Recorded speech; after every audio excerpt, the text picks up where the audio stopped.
All right, so recording is started. Can you all see my desktop? Yeah. Yeah. All right, perfect. Yeah, thank you everyone for joining Azure Power Lunch. And hey, it's Friday.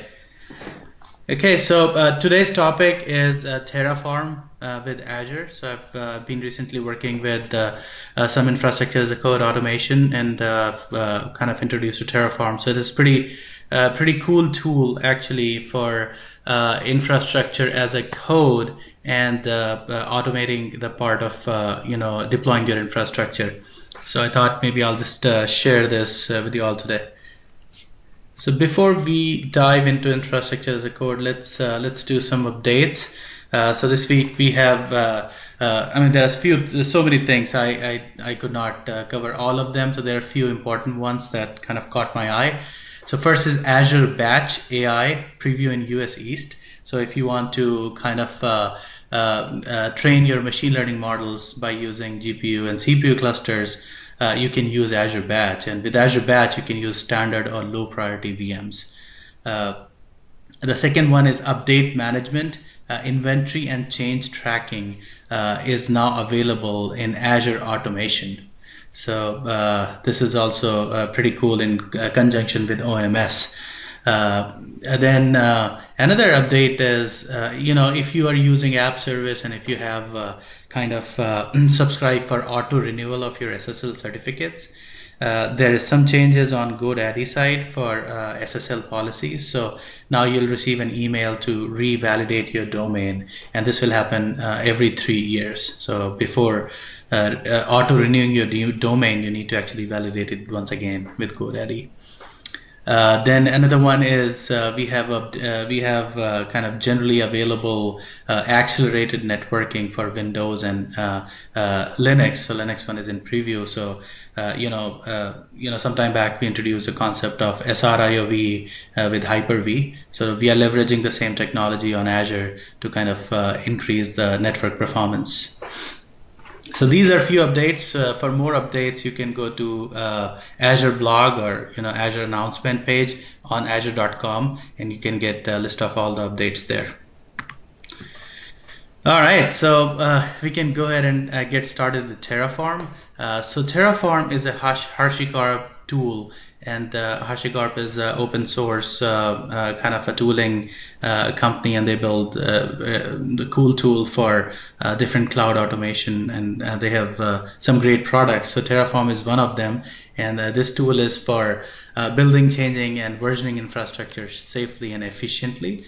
So the question comes to mind is, what is the difference between ARM versus Terraform, as we all have been using ARM for quite some time for writing infrastructure as a code and doing the lifecycle management for our infrastructure as a code. ARM just works with Azure. Now the philosophy behind Terraform is it works with multi-cloud platforms. So let's say a lot of customers are using a multi-cloud strategy. So, they deploy some infrastructure on AWS and some in Azure. And also there is a strategy for some of the disaster recovery scenarios that some customers are using.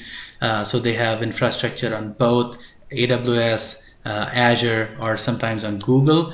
And the challenge is that all these cloud providers have their own languages or their own way of provisioning resources. So in that case, if you want to automate your infrastructure as a code provisioning, you will have to write multiple templates. You have to learn multiple ways to write those templates. So Terraform kind of solved this particular problem in a great way, that they came up with a single product. This is like a provider-based model.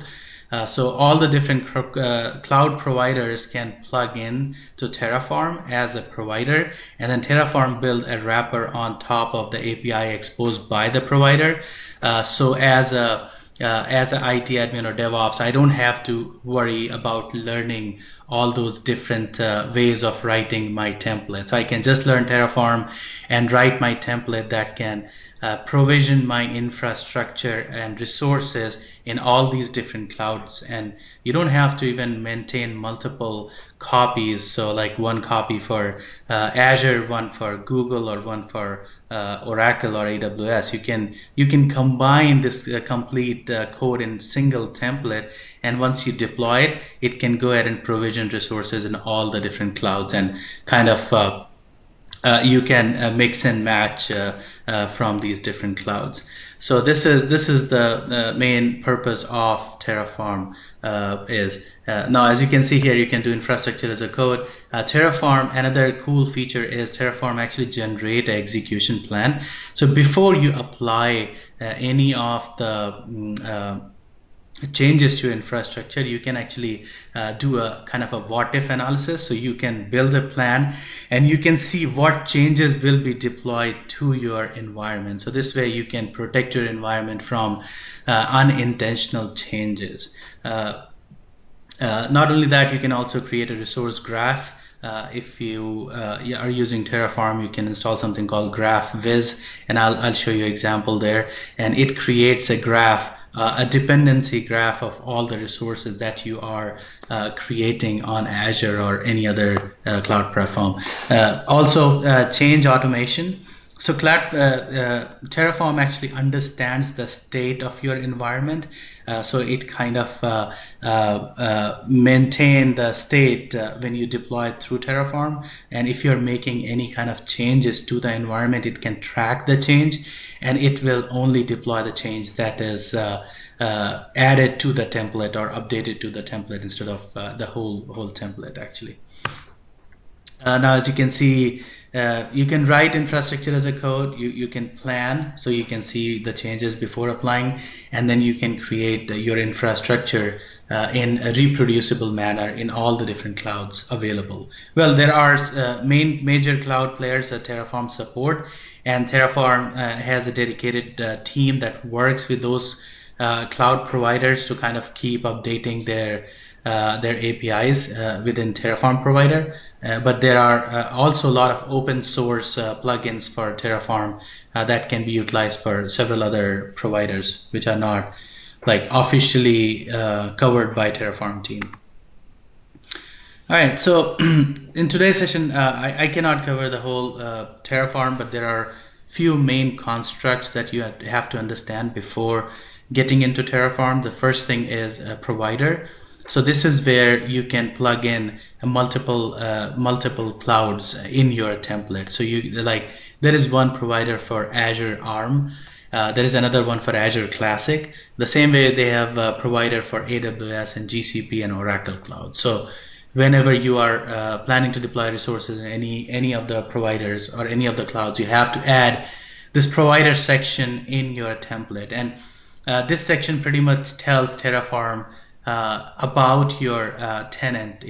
Like in this example, you can see that we are telling Terraform that, hey, this is I want to deploy my infrastructure or resources to Azure ARM provider, and this is my subscription ID. And you will also have to provide a client ID, client secret, and tenant ID. And I'll talk about this in my next slide, that how you can set up your environment to actually work with Terraform. Now, the second thing is, of course, resources. So like in ARM, we have these different resources the same way we have in Terraform. So any main resource or any kind of a service that you want to provision in Terraform, that comes as a resource. So in this sample, you can see that my resource is Azure Virtual Network. So I'm telling Terraform that, hey, I want to deploy a virtual network, and then I am providing some key value attribute for that that particular resource. Now, this could be, we have almost every resource modeled with Terraform. So we have Azure Compute resources, virtual machine. We have disk storage, other services. So all those services are as a resource. So if you want to initiate them, you will declare that resource here. And also, as you can see that under resource, there is a property called tag. So you can also do the tagging of your resources from within the template of Terraform. Then next thing is also called variables. It's nothing different than the variables that we use in all the different languages. So you can specify the variables in the same template file, or create a separate variable file that you can include, or that you can provision with your template file. And then provisioners. So these are just the main things I'm talking, but there are several other things like functions and other areas. But these provisioners are like you can think about as a VM extensions. So as in my example, I have shown a file provisioner. So what it does is, once my virtual machine is provisioned, it will copy the files from my source where I'm running Terraform to the virtual machine that it has provisioned. So there is a executioner provider, so that you can execute the scripts on the VM. And there are several other providers as well. There is a chef provider. So if you want to do any kind of configuration management, you can use the chef provider to join that particular VM to chef's server to pull the configuration. And then there's something called modules.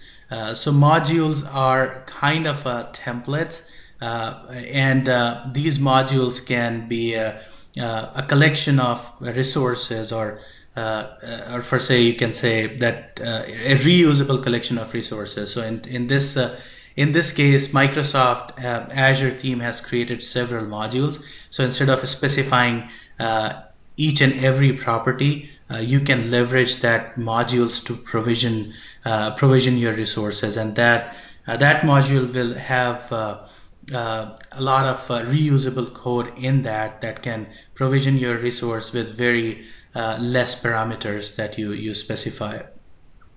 You can also, these modules are on GitHub. So if you want to customize these modules, you can download them, you can customize them and upload on your repository, or you can keep them local, whatever you want. But that's a good jump start when you're planning to deploy a complex infrastructure. So Terraform also has a registry of modules, so you can go to registry.terraform.io and you can see all the available modules on Terraform. Okay, now this is a kind of a graph that you can generate from Terraform once you create your resources on any of the cloud providers. All right, so now to get started, the first thing you have to do is you have to kind of set up your computer, your laptop, or your virtual machine, or whatever you're using to start running Terraform. So it's very simple. You download Terraform package if you're running on Mac or Linux or Windows. There are all different packages that you can download from Terraform site. And then the one thing that you have to do for Azure is you have to create a service principal for that you will be using in the Terraform. So I found the best ways to create service principal using Azure CLI.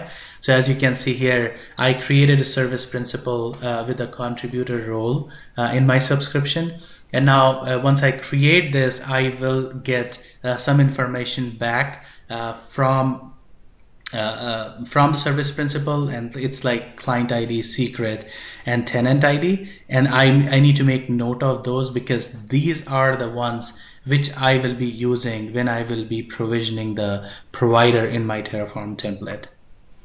All right, so now without any delay, let me start a demo here. Okay, so I am here, Terraform sample. Let me go back one step.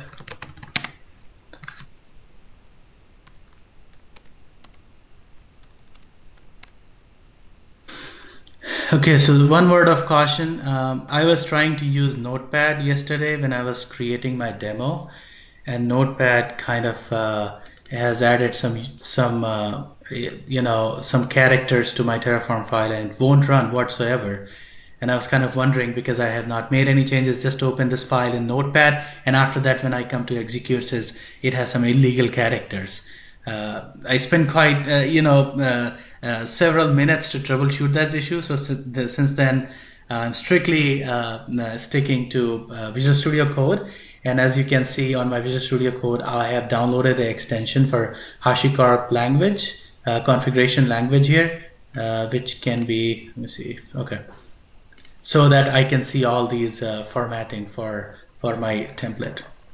So this is a simple template that I have created in Terraform, and this template, so right now you see all these different files here, like there is a folder called Terraform, Terraform TF state and state backup, but you don't need to create any of these. You just need to have .tf files. Now, when you run that TF file, actually, it creates all this state that it maintains for you. So just don't get confused with all these folders. So I have created terraform.main file, and I will go through a little bit in this file to show you some syntax here. So as you can see, there is one variable that I have declared that's to name my resource group, and it's a resource name variable. And here, now I could have kept this variable in a separate variable file, and any variables that is in this directly will automatically be included when I run this particular setup.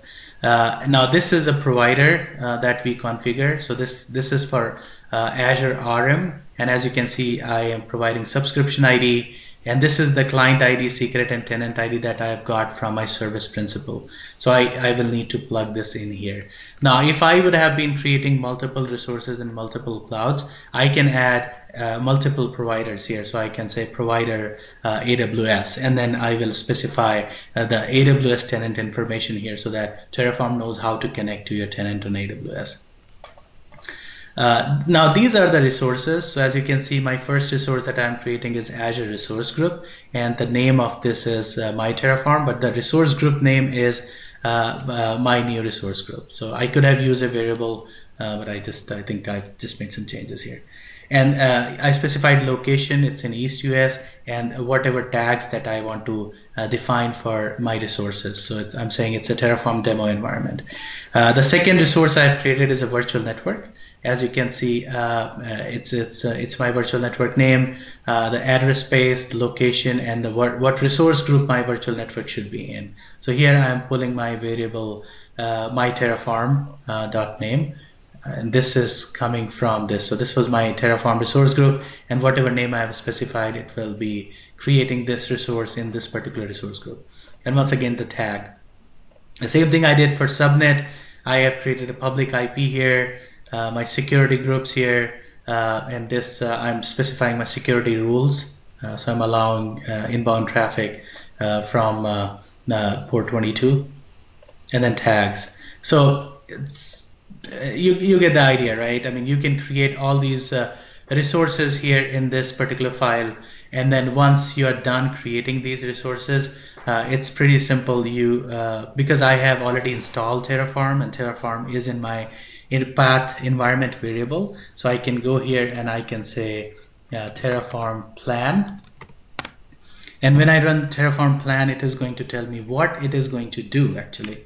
So let me pull up my Azure subscription here. So this is my Azure subscription. As you can see, there are a few resource groups here, but the resource group that we are planning to create is called my resource group new. So okay, so the plan completed, and it is telling me that it is going to add 9 resources here. So 0 change, 0 destroy, but it will add 9 resources, and it will also give me all the information about the resources that Terraform is planning to create for me on Azure. So okay, I'm happy with that. Now I'm going to say let's apply. So I will say Terraform apply, and this will go ahead and create all these resources for me. Now you must have noticed that I have not specified any dependency on any resource. So this is another advantage of Terraform. Terraform actually maintain a dependency graph internally for the resources. So it will understand that, hey, I need to create a virtual network first before I create a subnet, or I can, I have to kind of, if I have to assign a NIC to an IP address, that IP address should already exist. So Terraform is smart enough to understand and do this for you. So let's say if you're building a 3-tier, multi-tier application, you can build it with Terraform, and Terraform will understand that it needs to create a database server before it creates a virtual machine to connect to that database. Okay, so it is going to take some time here because it is instantiating a virtual machine. But if we go back to my Azure portal here, you will see, and I'm refreshing it. So here you can see that my resource group new is already created. I can go here and I can see it is actually provisioning all these resources here for me. Now it is still running. Okay, so while this is running, let me go ahead and show you some other templates. So now I am going to go to my module template because module is also like very useful. So I can say Terraform module. This is another folder that I created.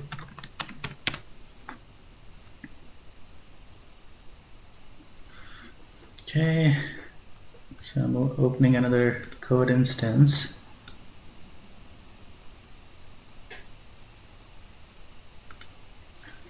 So as you can see, this is another project that I created, and here this is just a Terraform configuration file, and in this configuration file I am doing the same thing. I am provisioning Azure ARM provider with all the information now, but here is the difference.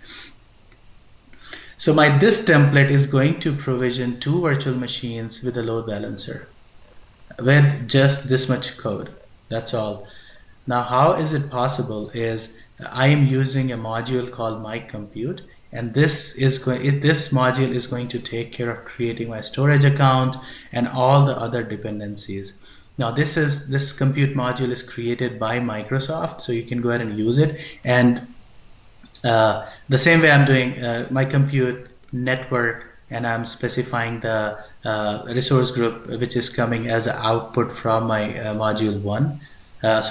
My compute module, and you can see when I'm specifying module.mycompute.public IP DNS, this means that this is the output that is coming from module my compute, which I specified, and this is my output. So I'm just taking those outputs and provisioning, or I can input those output in another module to provision my infrastructure. Now let me show you how this actually looks on GitHub. Okay, so let's go here on GitHub, and this is my compute module that is provided by, actually created by Microsoft team. Let me go to module.tf. So this is a Terraform configuration file template. If you want to customize it, you can go ahead, download and customize it. But this is accepting some variables which we're passing from the template in variable.tf. So as you can see, it's accepting a resource name, location, and these things, and it is actually provisioning a compute resource with the storage account. So it is creating storage account based on the counters or based on some random name that is specified in this module, and provisioning all this for me. And there is output.tf file, and these, once the VMs are provisioned, it will give me like a VM ID as an output, so that if I need to take that VM ID and provision some other resources, I can use that VM ID. All right, so let's see what is happening here. Okay, so as you can see, applied complete, and now it has deployed 9 resources and we can of course validate that. If I go here, I can see all my resources are here. My VM is created. I can go ahead and see my VM is actually running, so I can connect. Now I'm not going to connect to that. I wanted to show you one more thing. So now let's say I want to make some changes to my okay, somebody's saying something. Now let me see, let's say I'm going to make some changes to my template, and one simple change is I can change the my instance type. So here I had deployed instance type of DS1 v2. So I'm saying, okay, no, I don't want DS1 v2. I want to change it to DS2 v2. So I just saved it. And once again, I can go to Terraform and I say plan.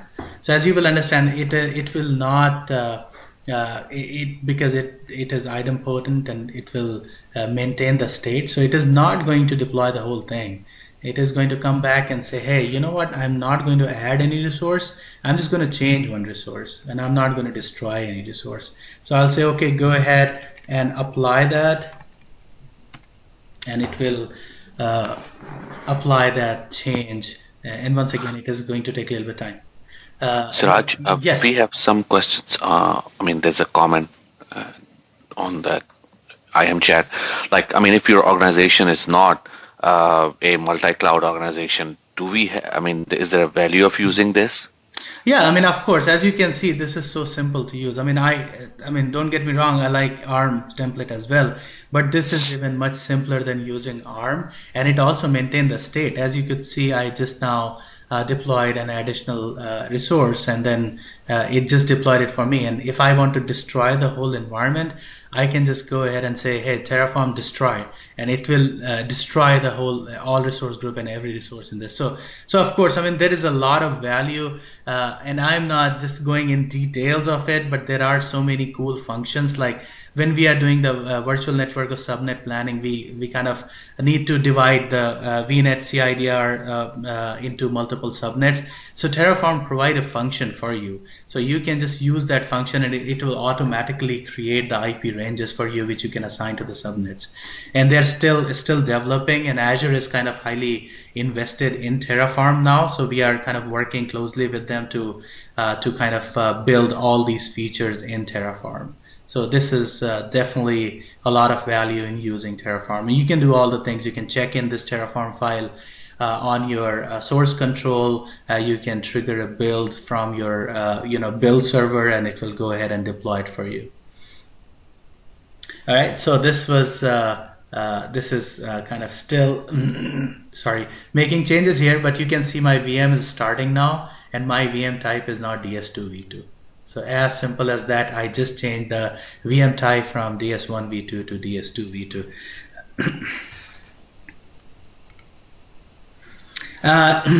So that's a good question, actually. So like I said, we are trying to work closely with Terraform and include all the functionalities, but there are still a few things we are still working on, and there are also a few bugs that working on Terraforms to fix it. But yeah, I mean, it does quite a lot of stuff that you can do through ARM templates. Okay, so before we go, I wanted to show you all one more cool feature, because I know we are running out of time here. So let's create a graph. Let's see what it comes with. All right, so I said Terraform graph, and in the dot format, and I should see a graph.png in my folder here. So I can go to my Azure Terra, and you can see there is a graph. And oops, okay, so something probably went wrong, but it's not pulling up. Okay, anyway, so this is the way. If you install the graph viz, you can simply create a graph for your deployment. And because I am done with the demo, I can say, hey Terraform, go ahead and destroy, and this will go ahead and destroy my whole environment. Boom. Okay, so let me go back to my chat window and see if there are any questions. Demo code? Yeah, sure. I can share the demo code, and also there are so much. Okay, so now as you can see, it is asking me, hey, do you want to destroy all this 9 resources? I said yes, it's going to go get destroyed. I will share the code, and also on my slide deck I have some links that you can go ahead and check it out. But there is a lot of content on GitHub. Any known integration with self-service portal for service now? I don't know the answer to that question. Listen, is there a way to reverse engineer and no, I have not seen any. I mean, I have not seen a way to reverse engineer.